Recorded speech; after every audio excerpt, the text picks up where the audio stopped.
Welcome back to Perspectives. Thanks for staying with us.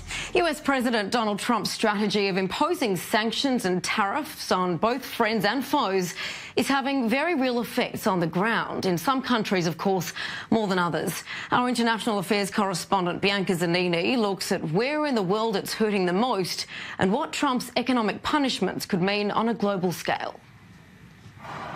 You're either in or you're out. Trump's foreign policy decisions, it's not about America's allies, but about America's interests, are having very real effects on the ground globally.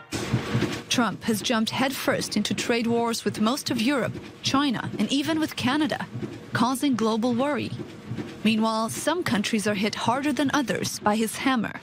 Iran, Russia, and Turkey feeling a significant impact. In all three cases with Iran, Russia, and Turkey, we see how economic actions can also be used as a tool of foreign policy. All three of these countries are not big trading partners with the United States. They're not big economies in their own right, but they all are bad actors who are causing destabilization in their regions, and it is clear that this tariff policy is meant to try to rein them back in. Despite pleadings and warnings from the international community, the American president left the Iran nuclear deal in May, then reimposing severe sanctions on Tehran, first on trade, cars and peanuts, and then from November on oil. The Iranian economy now struggling to gain ground as the American pressure continues. Then this week, Trump decided to double U.S. metal sanctions on Ankara. This in retaliation for the detention of an American pastor who Turkey accuses of supporting a failed military coup 2 years ago. The Turkish lira losing ground against the dollar, worsening an already shaky economy. I think Turkey and Iran in particular are more similar in terms of the impact that sanctions are having. Both are experiencing, already have structural problems when it came to their economies. And with the imposition of U.S. sanctions, things have even gotten worse. Both leaders will have to grapple in pretty significant ways with rising discontent.